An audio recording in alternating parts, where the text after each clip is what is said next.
पैदा हुए और इन्होंने आपको सोनेट का कंसेप्ट दिया। आज जो इंग्लिश लैंग्वेज में सोनेट मौजूद है तो ये इनकी वजह से है। ये रॉयल था, मतलब ये रॉयल एक फैमिली से ताल्लुक़ रखता था। इसकी लाइफ में जो वेमेंस आई हैं, एलिज़ाबेथ ब्रूक, एन बोलेन और एलिज़ाबेथ डैरल्स। उसके बाद पैटर्न्स जो जिसको ये फॉलो करता था वो था थॉमस क्रॉमवेल, वाइट और इसके इन्फ्लुएंस। मैं आपको जस्ट बता रहा हूँ, ये पॉइंट हैं कि ये एक रॉयल ख़ानदान से ताल्लुक़ रखता था। और उसके बाद लिटरेरी चौसर और पेट्रार्क से ये इन्फ्लुएंस था। यानी ये इन्फ्लुएंस किससे था? एक तो ये इन्फ्लुएंस था चौसर से और दूसरा पेट्रार्क से। पेट्रार्क को मैंने आपको बताया कि पेट्रार्क जो था इटालियन पोएट था, इटालियन पोएट था और वो पोइट्री करता था और वो अपनी बिलवड के लिए पोइट्री लिखता था। उस वक्त जो इटालियन मतलब ये अर्ली रेनेसेंस एज बनती है, सबसे पहले आपको पता है कि रेनेसेंस जो है वो कहाँ आया था? इटली में। तो ये उस इटली में जो यूरोप में रेनेसेंस एज आई थी 14th सेंचुरी से ये 17th सेंचुरी तक है। और अगर हम बात करें इंग्लैंड के अंदर तो ये 15th से 17th सेंचुरी तक है रेनेसेंस एज।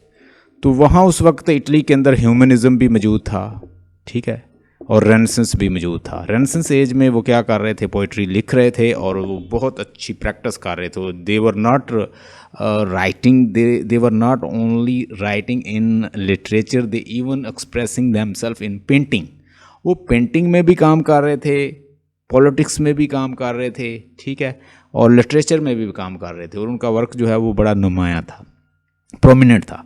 उससे इन्फ्लुएंस हुए दूसरे जो लोग हैं, वो जो दीगर लोग थे वो फिर उनसे इन्फ्लुएंस हुए। और स्पेशली वाइट और सरे जो हैं, जब इनको अपॉइंट किया गया डिफरेंट जगह पे, ये बतौर एम्बेसडर भी काम करते रहे। ये कोर्टियर थे और रॉयल ख़ानदान से ताल्लुक़ रखते थे और इनके पेरेंट्स जो थे वो भी कोई ना कोई ऑफिशियल ड्यूटी जो है परफॉर्म कर रहे थे और किंग के बड़े करीब थे।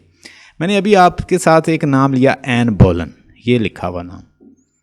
ये एन बोलेन जो है ये 5th वाइफ थी किसकी? हेनरी VIII की।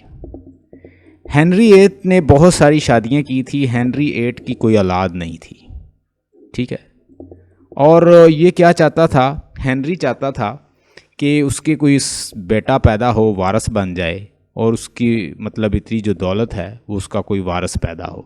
तो उसने बहुत सारी शादियां की। उस वक्त ये प्रीस्ट जो थे, चर्च जो है, चर्च इनफैक्ट रूल तो चर्च ही करता था, तो चर्च जो है वो इजाज़त नहीं दे रहा था हेनरी VIII को कि वो मज़ीद शादियां करे। तो वो क्या करता है? वो अपनी वाइफ को कत्ल कर देता और नई जो शादी करने के लिए तैयार हो जाता। मतलब वो क्या करता कि अपनी पहली वाइफ को कत्ल कर देता और नई वाइफ के लिए वो कहता जी मैं नई शादी करना चाहता हूँ। तो इसलिए चर्च जो था वो वैसे भी उसके ख़िलाफ़ था, उसे इजाज़त नहीं दे रहा था। इसी किंग ने, मतलब ये जो हेनरी VIII है किंग, इसी ने ही ये जो वालिद था एन बोलेन का जो हस्बैंड था, और ये एलिज़ाबेथ, क्वीन एलिज़ाबेथ I का वालिद था। जो क्वीन एलिज़ाबेथ थी, आपने सुना होगा इसका नाम, एलिज़ाबेथन एज जिससे बनी थी, इसको कहते हैं queen Elizabeth I। Queen Elizabeth I का ये वालिद था हेनरी VIII। उस वक्त वाइट और सरे भी मौजूद थे, वाइट और सरे ये भी मौजूद थे। यानी ये जो एन बोलेन थी ये सरे की कज़न थी। अर्ल ऑफ सरे का नाम आपने सुना होगा अगर पंजाब यूनिवर्सिटी के कोर्स में है, अर्ल ऑफ सरे। अब ये जो सरे है ये इस एन बोलेन का कज़न है और ये सरे फ्रेंड है वाइट का, सर थॉमस वाइट का। सर थॉमस वाइट का ये क्या है? फ्रेंड है। ये दोनों जो हैं उस्ताद शागिर्द हैं और ये एक दूसरे को मतलब डेडिकेट भी करते हैं पोएम्स। जैसे कि उसकी डेथ के बाद इसने एक उसके लिए एलेजी लिखी है उसकी डेथ के ऊपर। किसने? सरे ने। जब थॉमस वाइट को एग्जीक्यूट कर दिया गया था, ये जो हेनरी VIII था ये बड़ा जालिम था। इसने बहुत सारे लोगों के सर कलम करवा दिए थे, मतलब अपनी वाइफ को भी इसने, इवन कि इसने एन बोलन को भी एग्जीक्यूट करवा दिया था कि ये अडल्ट्रस है, इसके इलिजिटिमेट ताल्लुकात हैं किसी के साथ, तो इसने उसको क्या करवा दिया, इसको एग्जीक्यूट करवा दिया। ये एन बोलन मोहब्बत करती थी सर थॉमस वाइट से। तो उस वक्त चूंकि जो किंग जो था उसे जो पसंद आ जाती थी तो वो उसकी मलकियत बन जाती थी, सर थॉमस वाइट। आपने एक इसकी नज़म सोनेट पढ़ी होगी, बड़ी ज़बरदस्त इसने सोनेट लिखी है, whoso wants to hunt, whoso want to hunt, I will tell you where is hint. मैं आपको बताऊंगा कि शिकार कहाँ है, जो हंट करना चाहता है वो मेरे पीछे आ जाए। मैं बहुत फिरता रहा लव में, मैंने पीछा किया, तो मुझे कहता कुछ नहीं मिला। तो इस मोहब्बत में कहता कुछ नहीं मिलता, तो वो बहुत सारी उसमें बातें बताता है आपको।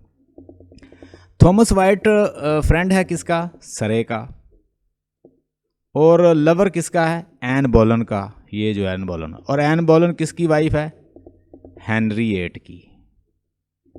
अब इन नज़मों की समझ जो है ना इतनी जल्दी नहीं आती जब तक ये सारे कॉम्प्लेक्स चीज़ों को ना समझा जाए, क्योंकि वो चीज़ें तो यही डिस्कस करते हैं, वो अपनी बिलवर्ड को डिस्कस करते हैं, अपनी बिलवर्ड के बारे में बातें करते हैं कि उस बिलवर्ड ने, वो कभी हमें मिलती थी, हमारा अच्छा ताल्लुक़ था। फिर उसके बाद वो कहता है कि वो सीज़र की उसके कॉलर के ऊपर लिखा हुआ है सीज़र, उससे मुराद ये है कि अब हेनरी VIII जो है उसकी मलकियत बन गई है, और मुझे वो कहती है कि ख़बरदार मुझे छूना मत, अब मैं किसी और की मलकियत हूँ। तो इस तरह की चीज़ें जो हैं वो डिस्कस करता है अपनी पोएम्स के अंदर, तो वो चीज़ें हमें समझनी पड़ती है। थॉमस वाइट पैदा हुआ है 1542 में, ये देख लें, ये रेनेसेंस एज बन रही है, यानी इसका मतलब ये रेनेसेंस फिगर था, और 1503 में इसकी डेथ हुई है।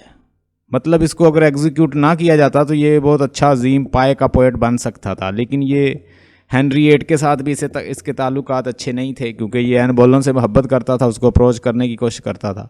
अल्टीमेटली इसको एग्जीक्यूट कर दिया जाता है 39 की एज में। जब ये 39 साल का था तो इसको उन्होंने क्या किया, एग्जीक्यूट कर दिया। एग्जीक्यूट मीन बिहेडेड, इसको बिहेडेड कर दिया जाता है, ही वॉज बिहेडेड। और एक और मज़े की बात बताऊं, इसका दोस्त जो है सरे, उसको भी बिहेडेड कर दिया जाता है। जब सरे को बिहेडेड किया जाता है, उसको सर कलम किया जाता है, तो उसकी एज कितनी थी, 30 साल। ये दोनों कोटियर थे, रॉयल थे, और बादशाह के बड़े करीबी थे, मतलब ये बादशाह के लिए सर्विस करते रहे हैं। ये मैंने उसकी पूरी लाइफ बताई कि वो रॉयल था, ठीक है, वो लिटरेरी ये जो फिगर थे इनसे इम्प्रेस था, चौसर से, पेट्रार्क से, और उसके बाद फैमिली जो है वो हेनरी वाइट जो है, हेनरी उसका वालिद था, ठीक है, वो भी एक रॉयल पर्सन था, वो भी कोटियर था, कोर्ट जॉब करता था बादशाह के लिए। और इंटेलेक्चुअल जो थे वो इन चीज़ों इनका एडमिरर था, सेनेका का, जो रोमन एक स्टेटमैन था, और ये एक प्रोज राइटर था, ये सेनेका, ठीक है, ये एक इंटेलेक्चुअल है, नाम है सेनेका, इससे इम्प्रेस था, प्लेटो से इम्प्रेस था, और प्लूटार्क एक रोमन है, इससे भी इम्प्रेस था। प्लूटार्क, इसको भी ट्रांसलेट करने की कोशिश करता है, ठीक है। तो आपने बताना है कि जो सर थॉमस वाइट थे वो प्लेटो से इन्फ्लुएंस थे, सेनेका से इन्फ्लुएंस थे, प्लूटार्क जो है उसके वर्क को भी उसने ट्रांसलेट करने की कोशिश की। वो एक स्टेटमैन था, पॉलिटिशियन था, प्लूटार्क, ठीक है, रोमन था, तो इसको भी उसने ट्रांसलेट करने की कोशिश की। नाम है sir Thomas white. Sir Thomas white 1542 में पैदा हुए हैं और 1503 में इनकी डेथ हुई है। Among the most famous poems, whoso list to hunt, यानी जो हंट करना चाहता है वो कहता है मेरे पीछे आ जाए, मैं उसे बताऊंगा मोहब्बत में क्या क्या बनता है, क्या क्या प्रॉब्लम्स होती हैं। दे फ्ली फॉर मी, यानी वो सारे जो हैं मुझसे दूर हो गए, इसका मतलब ये है। My fair falcons and the blames not my lutes, White also wrote 3 styles which adopted the Italian terza rima into the English, and a number of the penitential psalms. He died of the fevers of October's and 1542। हाँ जी, ये इसकी death हुई है 1542 में, और इसका work है हूसो list to Hunt. काफ़ी दफ़ा इसके ऊपर बहुत सारे केसेस भी चले हैं। नाम है सर थॉमस वाइट, इसका फ्रेंड था सरे, ये याद रखिएगा। उसके बाद हेनरी हॉवर्ड अर्ल ऑफ सरे 1516 में पैदा हुआ है और 1547 में इसको एग्जीक्यूट कर दिया गया था। ये मैंने आपको बताया कि हेनरी 8 जो था वो काफ़ी ज़ालम था और उसने बहुत सारी अपनी क्वींस जो थी उनको भी इसने अडल्ट्री के शक में, मतलब डाउट करता और उनको मरवा देता। हालांकि ऐसी बात नहीं होती थी। वो मोस्टली वो चाहता क्या था कि ज़्यादा से ज़्यादा जो हैं वो मतलब शादियाँ करे और वो एक वारस पैदा करे। इसी सिलसिले में वो इस तरह का करता था।